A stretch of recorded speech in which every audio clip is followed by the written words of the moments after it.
나이 들수록 지혜로운 사람은 책 속 지식을 많이 쌓은 이가 아니라 말 한마디에도 품격이 배어나오는 사람이라고 합니다. 가끔은 배움이 많다는 이유로 자신보다 지위가 낮은 사람을 하대하거나 거친 말을 내뱉는 모습을 볼 때가 있죠. 그럴 때면 그 사람의 진짜 인격이 고스란히 드러나는 것 같아 씁쓸해지기도 합니다. 하지만 한편으론 이런 생각도 들죠. 특별히 말 잘하는 사람은 어느 정도 타고나야 되는 거 아닌가 하고요. 실제로 평생 말수가 없던 분이거나 말 주변이 부족하다고 느끼는 분들이 하루아침에 바뀌기란 쉽지 않습니다. 그래서 스스로를 자책하기도 하죠. 하지만 말은 타고나는 것이 전부가 아니라 조금씩 연습하고 개선해 나가면 좋아지는 부분이 분명 있습니다. 오늘은 여러분이 나이 들수록 말을 더욱 지혜롭게 하는 방법 6가지를 알려드리려고 합니다. 여러분이 품격 있는 사람으로 나이 들어가는데 많은 도움이 될 거라 확신합니다. 주제가 마음에 드신다면 구독, 좋아요 부탁드리며 지금부터 시작합니다. 첫 번째, 정중한 인사는 그 자체로 감동의 언어다. 직장에서 누군가와 마주칠 때 상대가 먼저 인사를 하면 나는 부끄럽다. 먼저 고개 숙이지 못한 나 자신의 부족함이 아쉬워서 그렇다. 정중한 인사는 감동의 언어다. 누군가에게 좋은 인상을 남기고 싶다면 우선 인사부터 잘하라는 말도 있다. 아마 신입사원이 회사에 들어가 선배들에게 가장 많이 듣는 말이기도 할 것이다. 당연하다. 인사는 관계의 처음과 끝이다. 의사소통의 문을 열고 닫는 것이니만큼 중요한 언어라고 할 수밖에 없다. 인사 하나만 잘해도 누구에게나 점수를 딸 수 있다. 인사 하나만 잘해도 누구에게나 칭찬받을 수 있다. 한 기업인은 인사 잘하는 것만으로 화제의 중심이 됐다. 핵심은 방향성이었다. 그는 늘 인사를 잘했다. 여기서 잘했다는 건 먼저 했다는 의미다. 언젠가 그가 관계자들의 배웅을 받으며 사무실을 나서는데 한쪽에 서 있던 건물의 환경미화원들을 보고는 멈춰서서 허리를 90도로 굽히며 정중히 인사를 했단다. 생각지도 못한 인사를 받은 환경미화원들은 놀란 나머지 모자를 벗기도 하고 똑같이 허리를 숙여 인사하며 흐뭇해했다. 누군가는 그런 행동이 뭐가 그렇게 대단한 것이냐고 할 수도 있다. 또 다른 누군가는 그냥 쇼를 하는 것일 뿐이라고 깎아내릴 수도 있다. 그런데 자신에게 진지하게 한번 물어봤으면 한다. 윗사람이 아닌 누군가에게 단 한 번이라도 고개를 90도로 숙여 인사해 본 적이 있는가? 나부터 자신을 돌아보았다. 나는 구내식당에서 고생하시는 영양사분들에게 감사합니다라고 말한 적이 있었나? 화장실에서 죄송합니다라고 말하며 들어와 조용히 청소하시는 분에게 고맙습니다라고 말한 적이 있었나? 사내 편의점에서 아르바이트하는 청년에게 수고하세요라고 인사를 건넨 적은? 매너라는 말을 떠올려 본다. 매너란 일상에서의 예의와 절차 또는 행동하는 방식이나 자세를 말한다. 매너는 상대가 있음을 전제로 하는 개념이다. 즉 관계 개념이다. 나는 매너라는 말에 방향성이라는 의미를 포함하고 싶다. 누구에게 향하느냐가 중요하다고 보기 때문이다. 나보다 강한 사람, 나이가 더 많은 사람, 윗사람에게 매너가 없는 사람은 그리 많지 않다. 문제는 나보다 약한 사람, 나이가 더 적은 사람, 아랫사람을 어떻게 대하느냐다. 약자에게는 함부로 행동하면서 자신에게 이익이 되거나 자신이 함부로 할 수 없는 강자에게는 입가에 미소를 머금고 품격 있게 말하는 사람. 이런 사람에게 과연 카리스마가 있다고 말할 수 있을까? 매너가 있다고 말할 수 있을까? 50이다.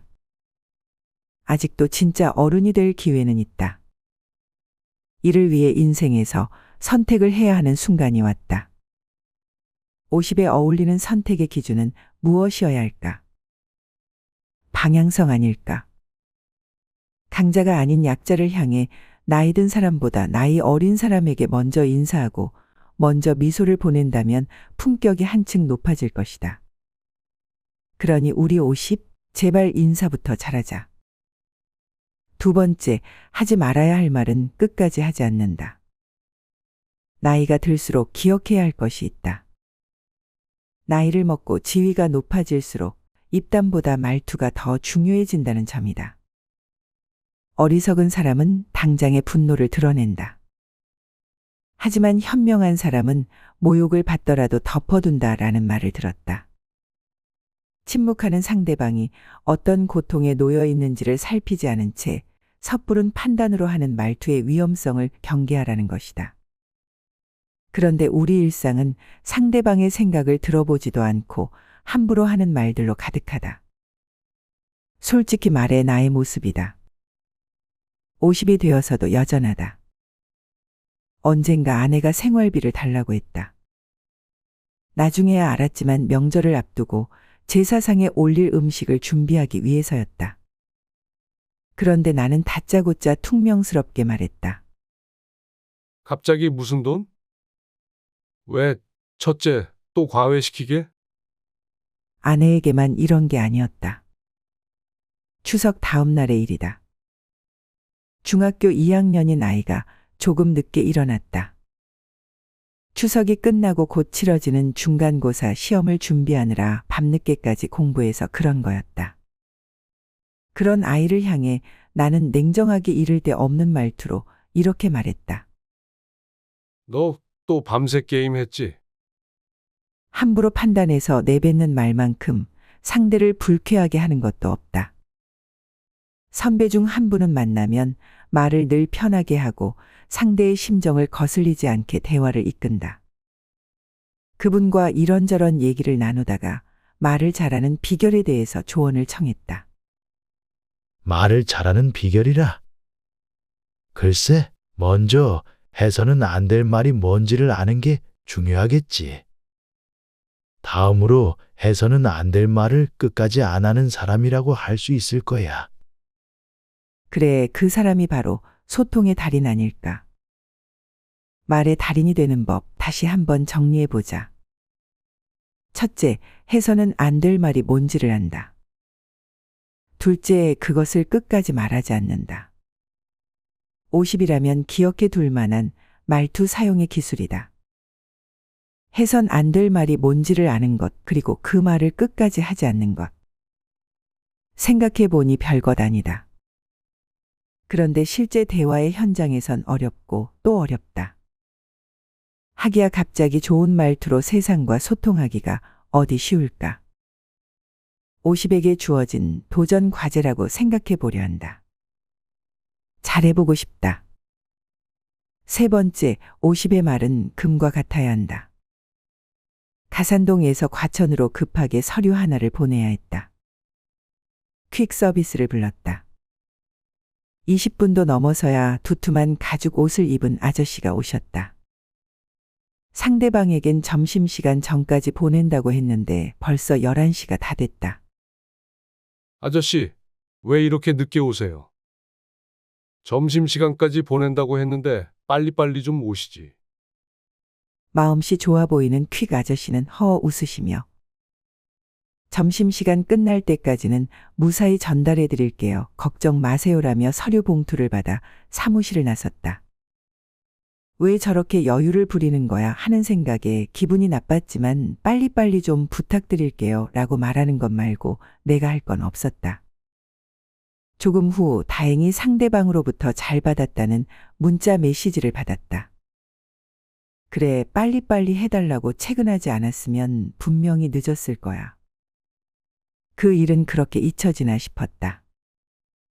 얼마 지나지 않은 어느 날 옆에 김대리가 퀵 서비스를 요청하는 소리를 들었다.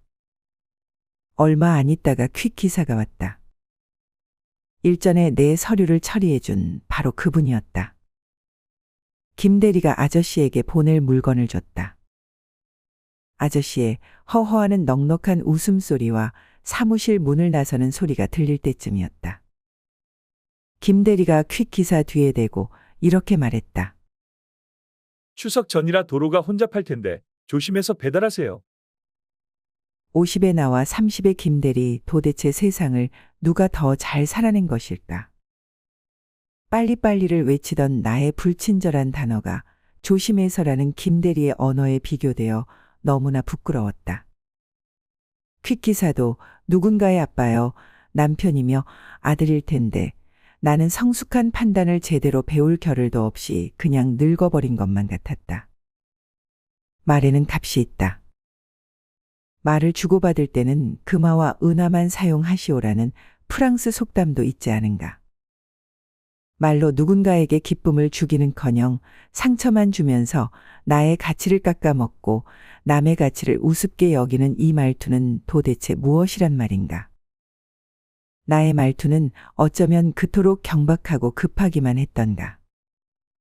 삶이 빠르게 지나간다는 핑계로 가끔 멈춰 돌아보는 여유 하나도 없는 50이 무슨 제대로 된 50인가. 흰머리는 지혜가 아닌 나이를 나타낼 뿐이다. 지혜는 성숙한 말투에서 비롯된다. 나는 50이 되어서야 비로소 제대로 된 말투를 하나씩 배워나가고 있다. 다시 퀵서비스 아저씨를 뵙게 된다면 이렇게 말해야겠다.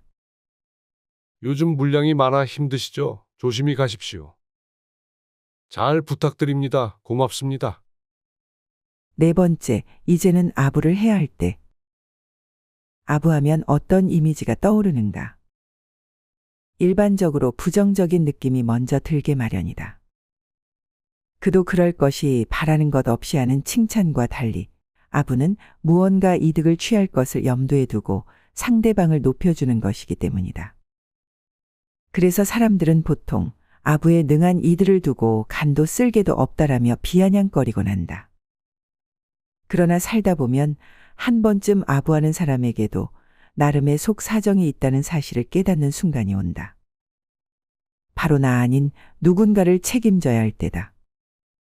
내가 아부하지 않아서 아무 눈치도 보지 않고 내 식대로 해서 돌아오는 불이익을 온전히 나 혼자 감당해야 한다면 그런 거라면 차라리 참을 만하다. 그러나 내가 자존심을 세운 결과 내 가족이나 조직원들이 피해를 봐야 한다면 조금 자존심이 상하더라도 상대방에게 아부를 해서 내 사람들에게 피해가 가지 않게 하는 것이 우리가 취해야 할 행동 아닐까? 아부를 잘하려면 어떻게 해야 할까? 잘 모르겠다면 딱 하나만 기억하자. 공통분모를 찾아낸다. 내가 아는 한 영업사원은 늘 성과가 좋다. 그는 어떻게 해서든지 상대방과의 공통점을 찾아내는 재주가 있다. 나보다 나이는 어리지만 그와 대화를 나누면 오히려 내가 위로받는 느낌이 들 정도다. 늘 젊어 보이는 그에게 언젠가 어떻게 점점 더 젊어져 라고 말한 적이 있다. 그러자 그가 무슨 말씀이세요? 책임님이야말로 동안 중에 동안인데요. 비결 좀 알려주세요. 라면서 여가부를 하는 것 아닌가. 대화 내내 그의 아부는 집요했다. 무슨 스킨 쓰세요? 형수님께는 못할 말이지만 연애해야 하는 거 아니에요. 옷은 어디서 구입하세요? 등 끝이 없었다. 결론적으로 나쁘지 않았다. 나보고 동안이라고, 나보고 젊어 보인다고 하는데 기분이 나쁠 이유가 없지 않은가. 먼저 아부를 한 건 나였다. 하지만 그것을 자신과 나의 공통점이라고 생각하며 오히려 역으로 아부하는 그를 보면서 느낀 점이 있다. 아부는 나와 상대방의 공통점을 무조건 칭찬하는 일이다. 50이 되어 아부를 듣기보다 하는데 익숙해진다면 인간관계가 좀 더 편안해지지 않을까. 상대방과 나의 공통점 찾기로 말문을 열자. 상대방에 대한 나의 관심, 나와 당신이 서로 다르지 않다라는 인식을 심어주며 상대방을 무장해제하는 데 제격인 아부의 기술이다. 아부는 정중한 유혹의 기술이다. 아부는 50이 10, 20, 30 그리고 40에게 할 때 비로소 빛이 난다. 아부가 멋진 이유는 상대방에 대한 관심이 오롯이 담겨 있기 때문이다. 상대방이 무엇을 좋아하는지, 상대방의 경험은 무엇이었는지를 사전에 자세히 공부한 사람만이 아부를 잘할 수 있다. 그렇다. 50의 말투에는 디테일이 담겨 있어야 한다. 그것이 바로 아부력을 키우는 비결이다. 5번째, 난처한 사람에게는 깔끔한 거짓말로 대처한다. 50이면 그동안 상처받았던 몸과 마음을 돌봐야 할 시기다. 마데카소를 마음 한구석에 덕지덕지 발라서라도 3살이 도단하게 해야 할 판이다. 하루가 다르게 삐걱대는 몸을 추스르는 것도 물론 중요하지만 그만큼 더 필요한 게 있으니 구멍난 심장을 말끔히 메우는 일이다. 그래서 필요하다. 누군가와 적절히 거리를 두는 연습이 50에게 필요한 일상의 기술이라고 감히 말하고 싶다. 기분 나쁜 메일에는 답장을 하지 않아도 된다. 싫어하는 짓을 시키는 사람이 있으면 응하지 않아도 된다. 이제 50이니 그래도 된다. 그럼에도 뭔가 거리를 두는 것이 힘들다면 기억해 두어야 할 키워드가 있다. 깔끔한 거짓말이 그것이다. 30대 초반의 여성으로부터 들은 얘기인데 50인 우리들에게도 결정적 순간에 현명한 선택으로 활용할 수 있을 것 같아 소개한다. 라틴 댄스 바를 찾아다니며 춤맛에 빠진 어느 날 그에게 춤을 가르쳐준 선생님한테 전화가 왔단다. 내가 급히 쓸 돈이 생겼는데 마침 잔고가 없어서 출금이 안 되네. 지난번에 말하는 걸 얼핏 들었는데 내가 여유가 조금 있는 것 같아서 말이야. 얼마 안 되는데 400만 원만 내 계좌로 보내주면 안 되겠니? 이번 달 안에 이자까지 쳐서 꼭 갚을게. 잠시 머뭇거린 그 여성은 이렇게 답했다. 아, 그때 제가 말할 때 옆에 계셨군요. 그런데 어쩌죠? 그 돈 이미 주식 투자로 날렸어요. 다음 달 월세도 내야 해서. 오히려 제가 돈을 빌려야 할 것 같아요. 혹시 이번 달 지나고 여유가 되시면 그때 좀 도와주세요. 연락드려도 되죠? 선생이란 사람한테서 더는 연락이 없었단다. 나는 이 여성의 말투가 마음에 든다. 내가 해내지 못했던 말투를 한 방에 해치워버리는 씩씩한 말투가 아닐까 싶다. 요즘 이런저런 이유로 상황이 어려워지니 주위 사람들과 대화를 나눌 때 아무래도 돈에 관한 이야기가 자주 오간다. 그때 혹시 난처한 제안을 받게 된다면 얼버무리면서 괜히 미안해할 이유가 없다. 이 여성처럼 때로는 깔끔한 거짓말로 적절한 관계의 거리를 유지하면 된다. 내 인생의 평안을 위해서라도, 피 같은 내 돈을 존중하는 마음에서라도. 6번째, 만약에 대신에 이제부터를 외쳐라. 죄수가 교도소에서 가장 많이 생각하는 것 중에 하나가 만약이라는 단어라고 한다. 만약 내가 그때 그런 선택을 하지 않았더라면 어땠을까 하는 가정들 말이다.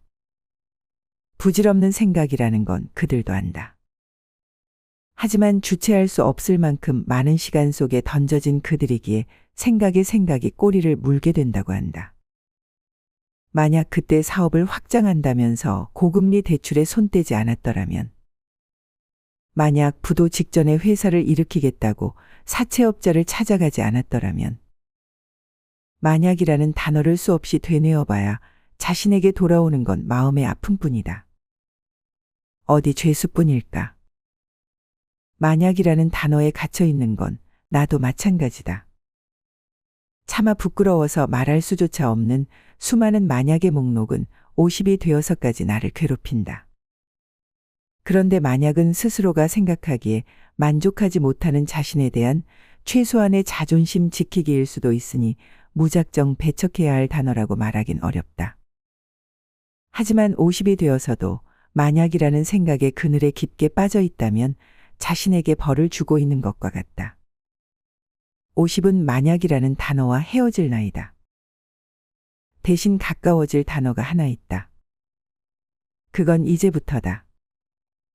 이미 틀어져 바로 잡을 수 없는 일을 더듬거리며 원인을 찾는 대신 앞으로 발생 가능성이 있는 문제를 예측하고 미리 대응책을 마련하는 것이다.